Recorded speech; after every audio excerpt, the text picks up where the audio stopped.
بسم اللہ الرحمن الرحیم۔ السلام علیکم ورحمۃ اللہ وبرکاتہ۔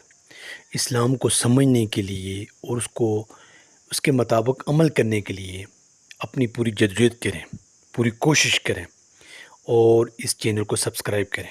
اسلام میں قانون اور معاشرہ، کوئی سوسائٹی اس وقت تک مہذب قرار نہیں دی جا سکتی جب تک اس میں قانون کی پابندی کرنے، اس کا احترام ملحوظ رکھنے کا داعیہ نہ پایا جاتا ہو۔ قانون و احترام، قانون کے بغیر تو نہ خود کسی معاشرے کا وجود بقا ممکن ہے، نہ اس کے مہذب ہونے کا کوئی تصور ہو سکتا ہے، کیونکہ لا قانونیت وحشت اور قانون تہذیب۔ لیکن یہ مقام حیرت ہے کہ آج کی دنیا میں قانون، اس کی حقیقت، حیثیت، اہمیت کے مسلم ہونے کے باوجود دنیا بھر میں لا قانونیت کی عام بیماری پھیلی ہوئی ہے۔ امریکہ اور برطانیہ دوسرے ترقی یافتہ ممالک کی جگہ جگہ یہ کیفیت پائی جاتی ہے۔ اس طرح ہمارے ملک میں بھی یہ صورتحال کار فرما ہے۔ سوال پیدا ہوتا ہے اس کی وجہ کیا ہے؟ جب ہم نے غور کیا تو قانون کے بارے میں 4 چیزیں سامنے آتی ہیں۔ احترام قانون کی شرائط۔ پہلی چیز یہ ہے کہ قانون ایسا ہونا چاہیے جس کی صداقت اور معقولیت پر لوگ ایمان لا سکیں۔ اگر قانون کے بارے میں تاثر یہ کہ اس کی بنیاد حق و صداقت، عدل و انصاف پر نہیں ہے تو لوگوں کے دلوں میں اس کا احترام و پابندی کرنے کا جذبہ کس طرح ممکن نہیں۔ دوسری چیز یہ کہ تعلیم، تربیت، دوسرے وسائل و ذرائع کے ساتھ معاشرے کی تربیت ایسی ہونی چاہیے لوگ قانون کی پابندیوں کو قبول کرنے کے عادی بن جائیں۔ اگر معاشرہ ایسا ہو کہ وہ لوگوں کے اندر قانون کے تقاضوں کے برعکس عادات پروان چڑھنے والا ہو اور ناروا سرگرمیوں کے ذریعے لوگوں کے اندر خود غرضی، مفاد پروری اور نفس پرستی پیدا کر رہا ہو جو قانون کی پابندی کو قبول کرنے پر تیار نہ ہو، تو ظاہر بات ہے قانون خواہ بہتر سے بہتر بھی موجود ہو، عملاً ناکام ہو کر رہے گا۔ تیسری جو چیز ہے وہ یہ کہ ملک کے اندر اس قانون کو منطبق کرنے اور عدالتیں ایسی ہونی چاہیے، یعنی عملی طور پہ نافذ کرنے کے لیے، جو لازمی طور پہ اس قانون کی صحت و صداقت پر ایمان رکھنے والی ہوں، محض قانون کو جاننے والے ہی نہ ہوں بلکہ دل کی گہرائی سے اس کو مانتی بھی ہوں۔ قانون کی صحیح تطبیق و تعبیر کے لیے یہ کافی نہیں کہ محض الفاظ کی حد تک اس کی عالم اور ماہر ہوں، بلکہ ضروری ہے اس قانون کی حقیقی غرض و غایت اور اس کی اسپرٹ کی بھی پوری طرح جانتی ہوں۔ اگر ان عدالتوں کے اندر اس قانون کے برحق ہونے کا ایمان نہ ہو تو اس کا لازمی نتیجہ نہیں نکلے گا۔ اس کے ساتھ طرح طرح کے کھیل کھیلیں گے، اسے توڑ موڑ کے کچھ اس طرح بنا دیں گے۔ چوتھی چیز جو ہے قانون کے معاملے میں اہمیت رکھتی ہے وہ یہ ہے ملک کی ایڈمنسٹریشن وہ ہو جس کے ہاتھ میں قانون کو نافذ کرنے، معاشرے اس کی پابندی کروانے کے ذمہ دار ہیں۔ احترام قانون کے لیے یہ ضروری ہے کہ ملک کا ایڈمنسٹریشن ایسے لوگوں پر مشتمل ہو جو قانون کے برحق ہونے پر پوری طرح ایمان رکھتے ہوں اور پھر انصاف کے ساتھ اس قانون کے معاشرے میں نافذ بھی کریں۔ اگر صورتحال یہ ہو کہ خود ایڈمنسٹریشن قانون کے تقدس کو محفوظ نہ رکھے اور اسے فرار کی راہیں تلاش کرنے لگے تو اس بات کی توقع عبث ہے۔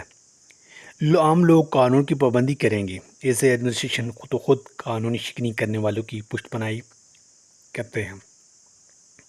یہ 4 چیزیں جو ہمارے ذہن میں اور ہمارے خیال میں قانون کی پابندی اور احترام قانون پیدا کرنے کے لیے، سویلائز معاشرے کے لیے ضروری ہے۔ اور قانون کی احترام کیوں ختم ہوتا ہے اس کو بھی دیکھ لیں۔ موجودہ زمانے میں قانون سازی کا جو نظام پایا جاتا ہے وہ اس قابل نہیں کہ لوگوں میں قانون کا احترام پیدا کرے۔ قانون کا یہ احترام اسی وقت پیدا ہوتا ہے جب قانون دہندہ کے متعلق لوگوں کو یہ علم ہو کہ وہ عادل منصف ہے، اس قانون سازی کے پیچھے اس کے اپنے کچھ مخصوص اغراض مقاصد کام نہیں کر رہے۔ اس طرح یہ قانون ایسا ہونا چاہیے کہ اس میں اعتدال و توازن و معقولیت پائی جاتی ہو، وہ انصاف کے مسلمہ تصورات سے ٹکراتا نہ ہو، بلکہ اس کو دیکھ کر انسان کی عقل گواہی دے کہ یہ ایک معقول اور عادلانہ قانون ہے۔ ایسے قانون کا احترام کبھی نہیں ہو سکتا جس کے بارے میں یہ لوگ جانتے ہوں کہ خاص جماعت یا طبقہ اس قانون کے ذریعے سے دوسروں کو نقصان پہنچا کر اپنے مخصوص مفادات کی حفاظت کرنا چاہتا ہے۔ اسی طرح کوئی قانون ایسا ہو کہ عقل سلیم بادی نظر اسے قبول کرنے سے انکار کر دے، وہ عقل و انصاف کے تقاضوں کو ضد ہوں، تو ایسے تو ہو سکتا ہے کہ اس کی زبردستی لوگوں کو مسلط کرا جائے، لیکن کبھی نہیں ہو سکتا کہ لوگوں کے دلوں میں اس کا احترام بھی پیدا ہو۔ لوگ اگر قوت کے خوف اور سزا کے ڈر کو مان بھی لیں گے تو اس کے دل سے اسے کبھی تسلیم نہیں کریں گے، اس سے بچ کر نکلنے کے لیے فرار کی صورتیں سوچیں گے اور چور دروازے سے ڈھونڈ نکالیں گے۔ اس طرح قانون ادھر ادھر کر رہ جائے گا۔ قانون سازی کے جو طریقے رائج ہیں ان میں قانون ساز اسمبلیاں، پارلیمنٹوں کا طریقہ، سب سے اہم ہے، لیکن قانون سازی کے اس طریقے کے اندر بہت سی خرابیاں پائی جاتی ہیں۔ مغربی ممالک میں بھی جہاں انتخابات منصفانہ ہوتے ہیں، یہ حالت ہے کہ اس قانون سازی اسمبلیوں میں منتخب ہونے کر جانے والے لوگ یہ یقین کسی کو نہیں ہوتا کہ وہ مخلص بے غرض لوگ ہیں۔ انتخابات میں وہ جس قسم کے ہتھ کنڈے استعمال کریں گے کامیابی حاصل کرتے ہیں۔ ان کی کامیابی میں ذاتی رسوخ اور سرمایہ اور لالچ جس طرح کام کرتے ہیں، پھر کسی شخص کی ذاتی صلاحیت و اہلیت سے قطع نظر پارٹی کی اغراض جس طرح کار فرما ہوتی ہیں، یہ سب چیزیں قانون سازی کے مقام منصب کے لیے اس کی نہلی کا ثبوت ہوتی ہیں۔ چنانچہ خود منتخب کرنے والوں کے لیے دلوں میں ایسے لوگوں کی قانون سازی کے متعلق بے غرضی کا یقین نہیں ہوتا۔ تو یہ اس ممالک کی بات ہے، انتخابات منصفانہ ہوتے ہیں اور اس میں اسمبلیوں کے ارکان جمہوری طریقوں سے چلے جاتے ہیں۔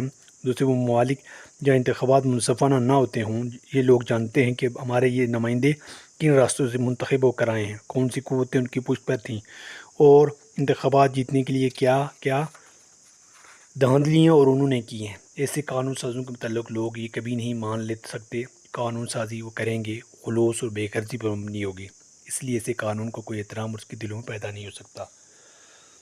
زندگی ایک موقع ہے، کام کریں، آگے بڑھیں، اور بہت خوبصورت زندگی ہے، اللہ کی توفیق سے سب ممکن ہے۔ سیکھیں، پڑھیں، پھیلائیں، دوسروں تک پہنچائیں، اللہ کی توفیق سے ممکن ہے۔ السلام۔